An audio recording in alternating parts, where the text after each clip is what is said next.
جو کتا جانور ہے یہ بھی اللہ کی تسبیح بیان کرتا ہے، یا اللہ تیرا شکر ہے تو نے مجھے کتا بنایا ہے، تو نے مجھے خچر اور گدھا نہیں بنایا.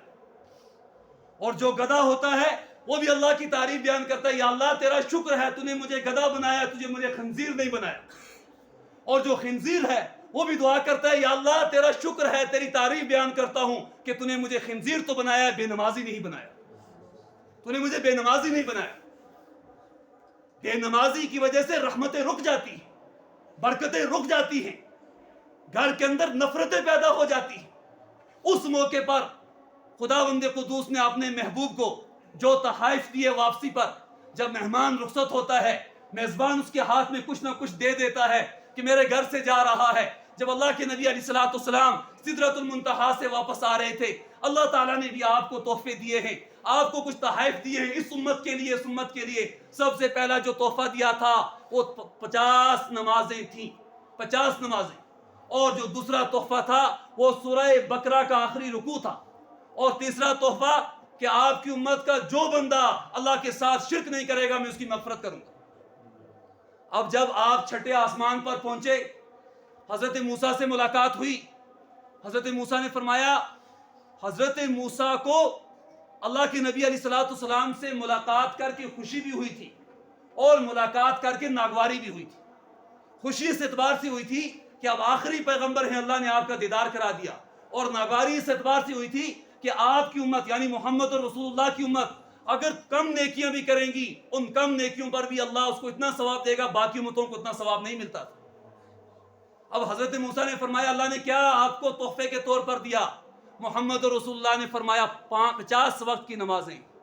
حضرت موسیٰ نے فرمایا 50 وقت کی نمازیں ادا کرنا بہت مشکل ہو جائے گا، آپ واپس جائیے، اللہ سے درخواست کیجئے، اللہ کچھ تخفیف کر دیں گے، کچھ کم کر دیں گے.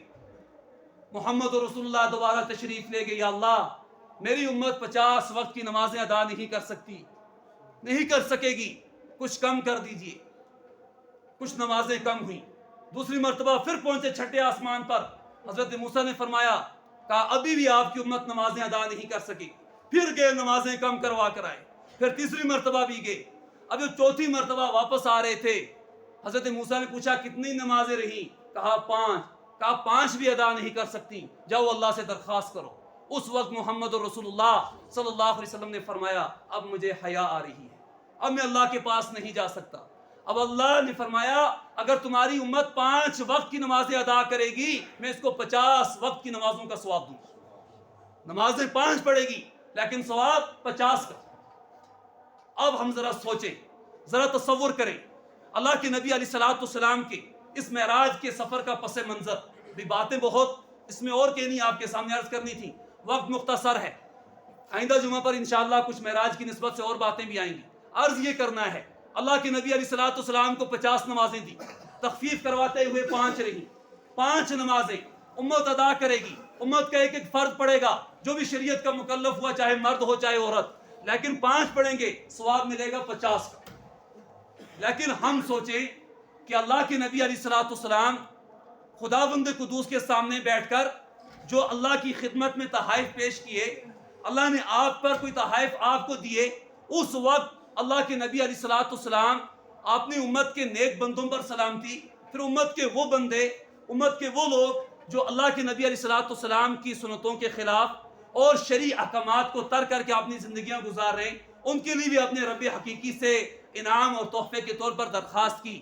لیکن اس وقت امت اور خود ہم اپنے بارے میں سوچیں، اپنا محاسبہ کریں، اپنے گریبان میں جھانکیں، کیا ہمارے گھر میں رہنے والے سب 5 وقت کی نمازیں پڑھتے ہیں یا نہیں پڑھتے؟ کیا اللہ کے نبی علیہ السلام جو یہ تحفہ لے کر آئے تھے معراج کا، سب چیزیں اللہ کے نبی کو عرش پر ملی تھی لیکن نماز فرش پر ملی تھی؟ یہ ایسا تحفہ ہے، یہ معراج کا تحفہ ہے، اور یہ 5 نمازیں ادا کرنے والے کو 50 کا ثواب ملتا ہے. اب ہمیں غور یہ کرنا ہے کیا ہماری زندگیاں جب سے ہم شریعت کے مکلف ہوئے ہیں، ہماری عمر 15 سال ہوئی ہے، اب آگے بڑھ کر کوئی 60 سال، کوئی 70 سال، کوئی 30-35 سال ہو گیا، کیا ہماری زندگی کی سب نمازیں ادا ہوئی ہیں یا نہیں ہوئی؟ کیا ہماری زندگی کا ایک ایک لمحہ اللہ کے نبی علیہ السلام کے طریقے کے مطابق ہے یا خلاف ہے؟ سوچنا یہ ہے، تصور یہ کرنا ہے، غور کرنا ہے. اگر اللہ کے نبی علیہ السلام کے بتلائے ہوئے طریقے کے مطابق، پھر اللہ کا شکر ادا کریں.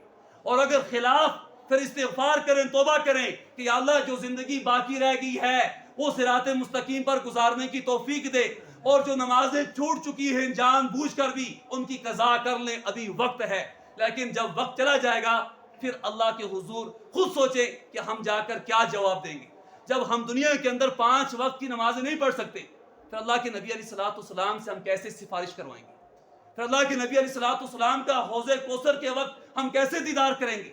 جب اللہ کے نبی بھی کہہ دیں اگر میں ان کو نہیں جانتا، یہ میرے امتی نہیں ہے، ذرا تصور کرو کہ اس وقت ہماری حالت کیا ہوگی، اس وقت کہاں جائیں گے؟ اس لیے میرے بھائیوں، بزرگوں اور دوستوں، یہ معراج کے سفر سے متعلق چند باتیں میں نے عرض کی ہیں، ابھی بہت ساری باتیں اور ہیں جو انشاءاللہ آئندہ جمعہ پر آئے گی۔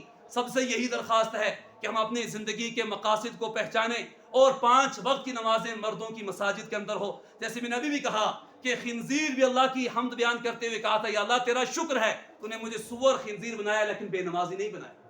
اس لیے خود سوچ لیں کیسا جانور جس کو سب سے گرا ہوا سمجھا جاتا ہے، نجس ناپاک، وہ جانور بھی اللہ کی حمد بیان کرتے ہوئے کہتا ہے بے نمازی نہیں بنایا۔ اس لیے اللہ سے دعائیں کرتے رہیں، جو نمازیں چھوٹ گئی ہیں ان کی قضا کر لیں، آگے جو اللہ نے زندگی دے رکھی ہے 5 وقت کی نمازیں مساجد میں ادا کرنے کی کوشش کریں، اور گھروں میں بھی ماؤں بہنوں کو بھی تاکید کریں، ان کو سمجھائیں ایک نماز چھوڑنے کا کتنا گناہ ہوگا، اور شریعت کا مکلف ہونے کے بعد یہ چیزیں معاف ہونے والی نہیں ہیں۔ اللہ تعالیٰ مجھے بھی اور آپ سب حضرات کو بھی ان باتوں پر عمل کرنے کی توفیق نصیب فرمائے۔ وآخر دعوانا ان الحمدللہ۔